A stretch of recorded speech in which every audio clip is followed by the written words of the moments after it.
Shot in 4K ultra high definition. Your number one source for local news. WRAL News. Coverage you can count on. It is much warmer this morning than it was this time yesterday. I'll show you when our temperatures do turn colder again.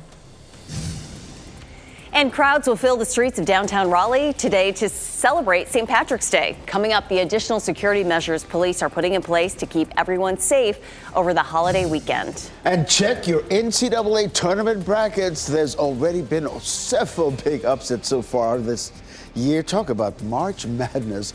WR's Casey Hens in Denver where NC State hopes to start their journey to the Final Four today.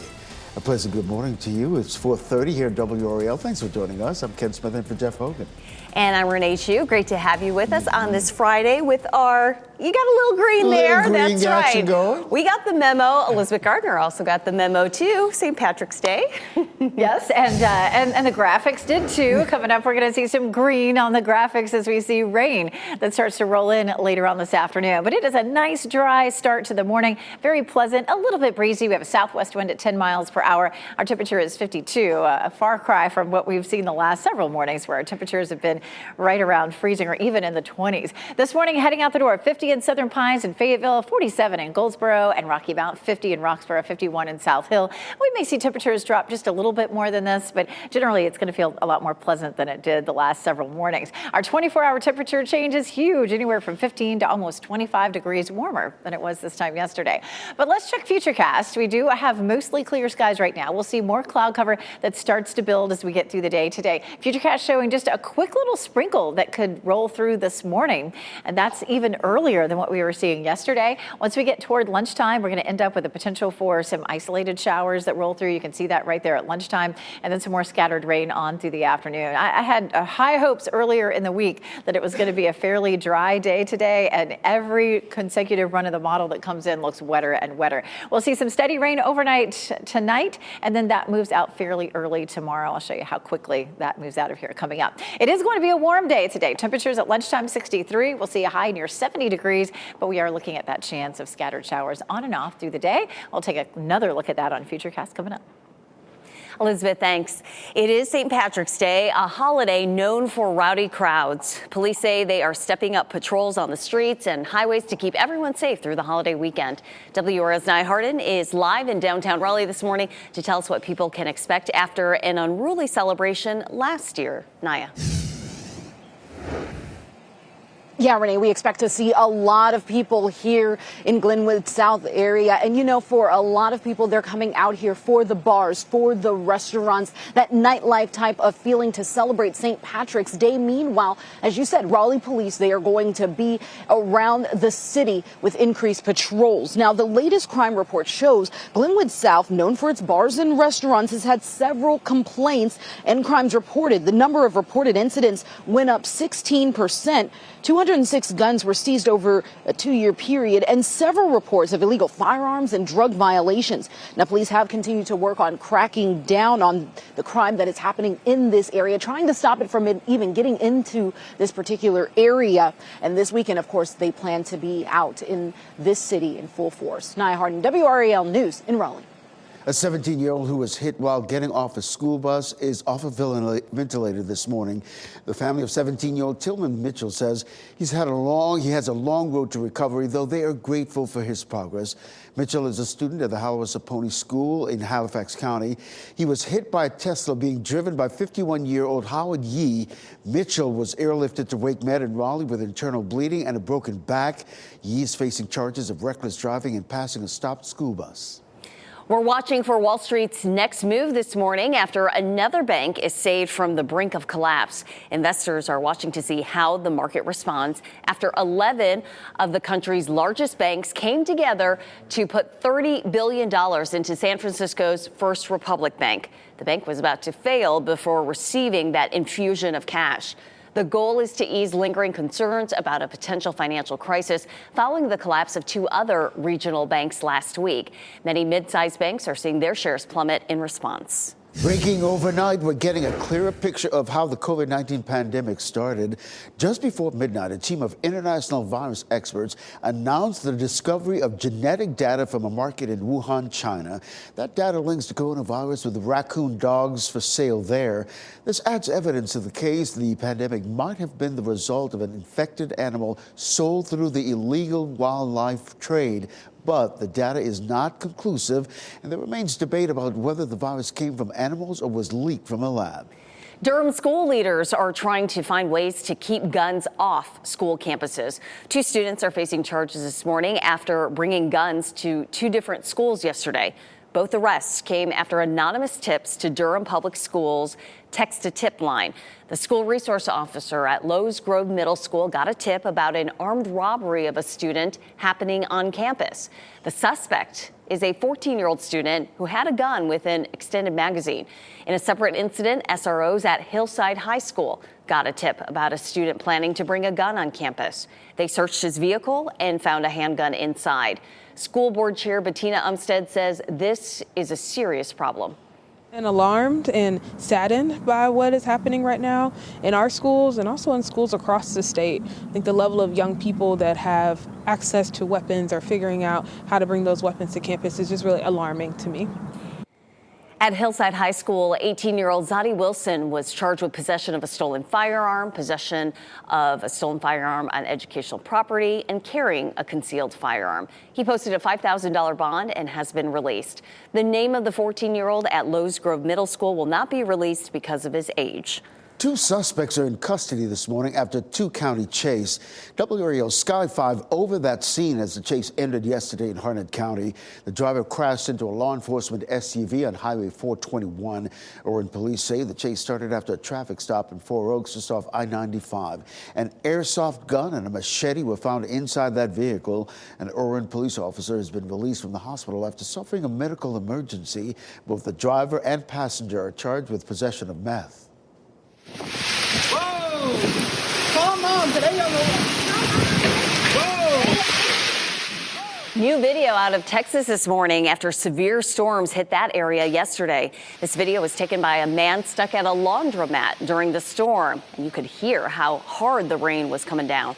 A wind advisory is in effect until 10 this morning for some areas of Texas. Well, 2 children are dead and an adult in critical condition after a house fire in Greensboro. Fire officials received a call around 11:30 Thursday morning. Officials say 2 children and a woman were found inside a burning home.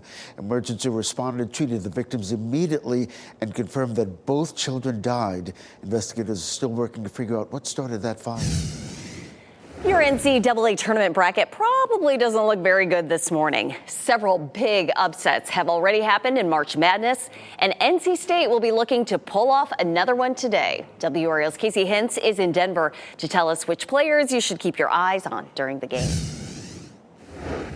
Hey, good morning, everyone. It is officially game day for NC State. Now, when you look at the matchup between 6-seed Creighton and the 11-seed Wolfpack, there's some disparity there in tournament experience. However, the two play a very similar style of game. But perhaps the most intriguing matchup today will be the battle in the paint. Can't get around him. You can't stop him from getting to his spots, and he just gets to his spot and elevates shit over. Pack big man DJ Burns has been a smooth operator inside. He's ranked 3rd in the ACC in field goal percentage, but he'll face arguably one of the most elite and versatile big men in the nation in the Blue Jays 7'1" center Ryan Kalkbrenner. What a special talent he is, and he will be a handful for us. We've got to do a great job with him. He's a monster in the paint, over 60 dunks, but he's a shooter too. But Burns says he's ready for it. He's a great player. He's shooting, 70%, something around there, and I love it. I want the matchup. That's what I love, thrive off of that type of stuff. Now, one quick note, the elevation here in Denver is something that can affect athletes. But the guys out told me yesterday that the trainers had them drinking plenty of water, stretching throughout the day, all to hopefully avoid any cramping come game time, which is set for shortly after 4 p.m. Eastern time. We'll have live reaction for you coming up right here on WRAL. But for now, Casey Hintz, WRAL Sports, Denver. NC State will be looking to join Duke in the round of 32. Duke advanced with an easy 74-51 win over Oral Roberts last night in the first round. The 5-seed Blue Devils will face Tennessee in their second round game tomorrow. What time now? We're coming up on 4:40. There's been an alarming number of car thefts in Durham. Coming up, which models are being targeted and why police think TikTok is adding fuel to the fire. And what kind of spring will we see? We explain what the new National Outlook says about the potential for floods and droughts. I want to take you outside now. A live look at Clinton this morning. It's a warmer start as you head out the door. Coming up, meteorologist Elizabeth Gardner will break down the timeline of when rain will move in tonight.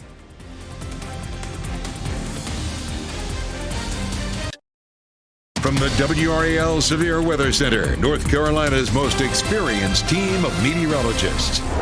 It is 4:43, and we're taking a look at Rocky Mount this morning. 47 degrees, 52 in Durham and in Raleigh. It is much, much warmer than it has been the last several mornings when we were seeing freezing temperatures. So a little bit of a break for us for the next couple of days. We have more freezing temperatures in the forecast, which I'll show you in just a little while. But a nice milder start. We're seeing a few clouds starting to work their way in. Temperatures upper 40s to right around 50 degrees. And our planner looks great. If you don't look at our chance for rain, we're going to see a high of 70 this afternoon. It's also going to be on the windy side, but we could see a few isolated showers this morning and then a few on and off during the afternoon. The bulk of the rain comes in overnight but moves out pretty early tomorrow morning. I'll walk you through the timeline of the rain. Hopefully you can plan around it. Coming up. Elizabeth, thanks. Durham police are seeing a significant increase in stolen Kias and Hyundais. They say another TikTok challenge is the reason. Around this time last year, Durham police reported 11 Kias and Hyundais stolen. So far this year, that number is 54. That's nearly 5 times as many reported thefts. As for the victim we talked to, she said her car was stolen sometime in January and found soon after during a police traffic stop. But her problems aren't over.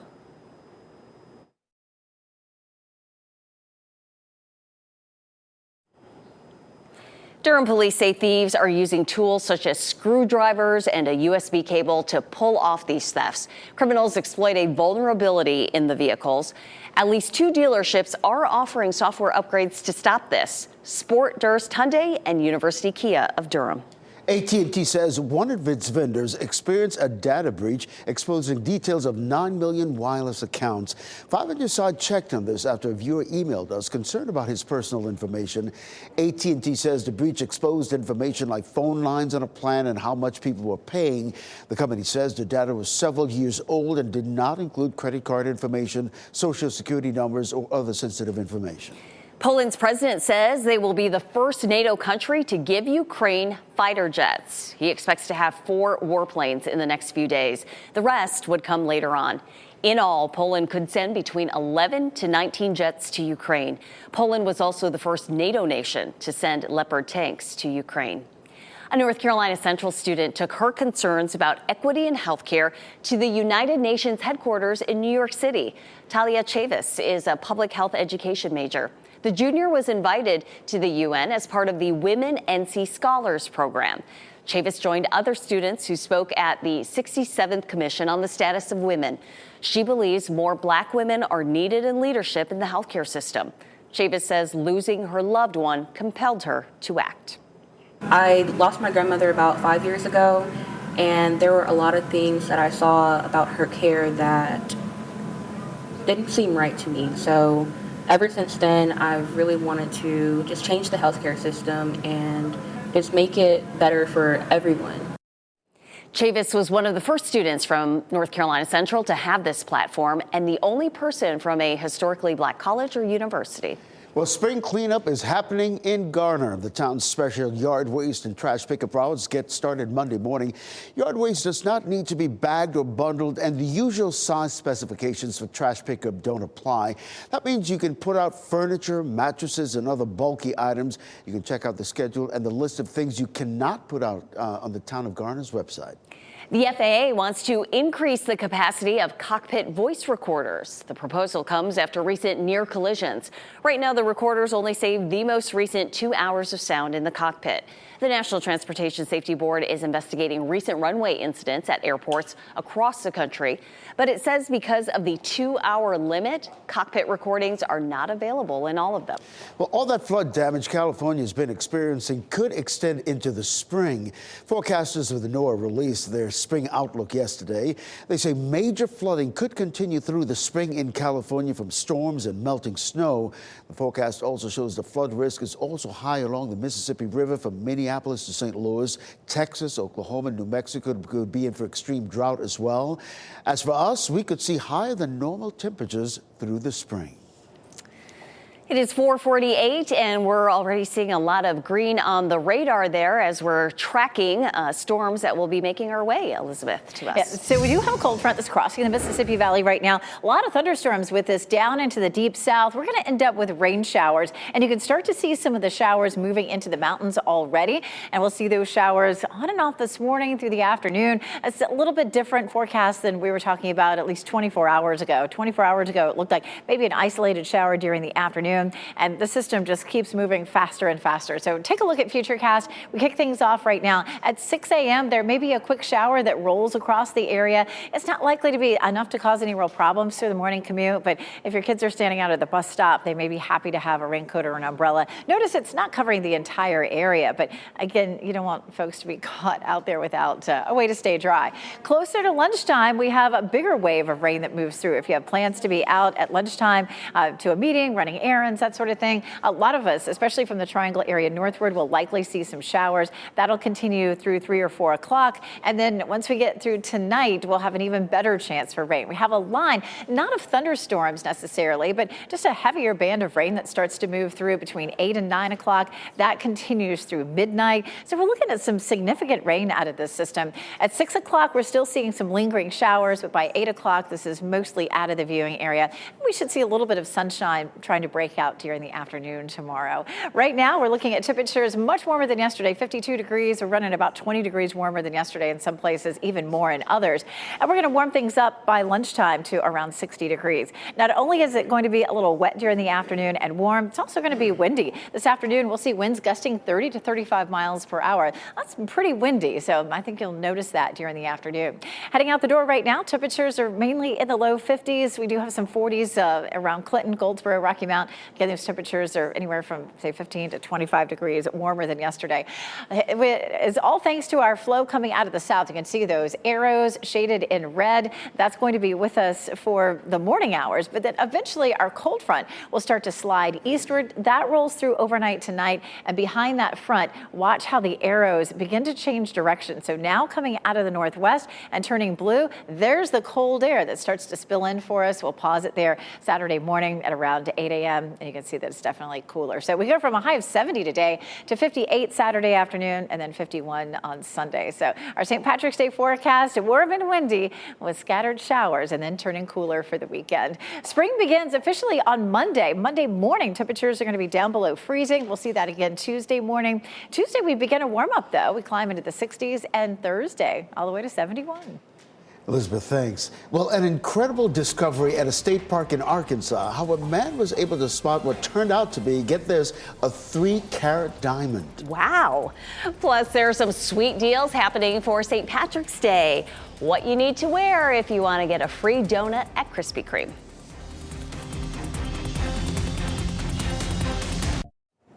Lots of movie news as we head toward the weekend. Here's David Daniel with today's Hollywood Minute.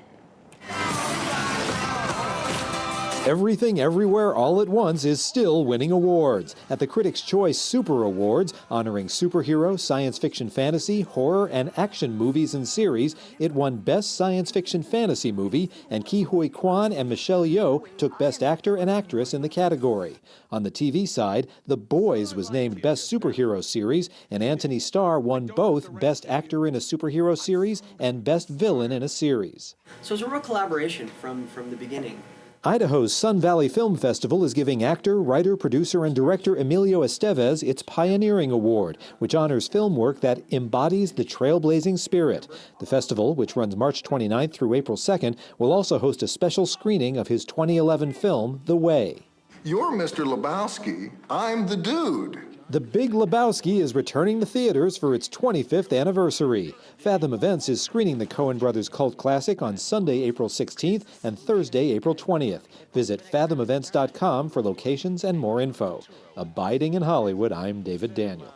That movie will get a new generation of fans for sure. A trip to an Arkansas state park may lead to a fortune for one lucky man. The visitor found a 3.29 carat brown diamond earlier this month at Crater of Diamonds State Park. The park allows people to search for diamonds there and keep or sell anything they find. The man who found this diamond is a regular visitor, and he says he's found more than 400 diamonds there over the years. Wow, good eye. Fayetteville is a Tree City, USA, and it's celebrating today. The city's annual Arbor Day ceremony is happening at 1:30 this afternoon at the Bill Crisp Senior Center. Local leaders will plant 3 longleaf pine trees as part of the city's commitment to tree growth and preservation. The city received the 2023 Tree City, USA recognition from the Arbor Day Foundation. This is the 23rd year in a row Fayetteville has been honored. The town of Wendell is getting funding for a new community center. Congresswoman Deborah Ross will join local leaders around 10 o'clock this morning to announce a $2 million revitalization historic Carver School on Morphers Bridge Road. A building on campus will become the Pleasant Grove Community Center. Town leaders say the offerings will include after-school programs, summer camp programs, and job development services. A Krispy Kreme getting into the St. Patrick's Day spirit. The original glazed donuts are going green, and you can get a free one if you wear green to a Krispy Kreme store today. You can also check out some of their new St. Patty's themed donuts while you're there. 4:57, taking a live look at Apex this morning. A noticeably warmer start compared to our last few mornings. Coming up, meteorologist Elizabeth Gardner will talk about the timeline of when rain will move in. And crowds will fill the streets of downtown Raleigh today to celebrate St. Patrick's Day. WRAL's Nara Hard will break down the plans police have in place to keep everyone safe over the holiday weekend.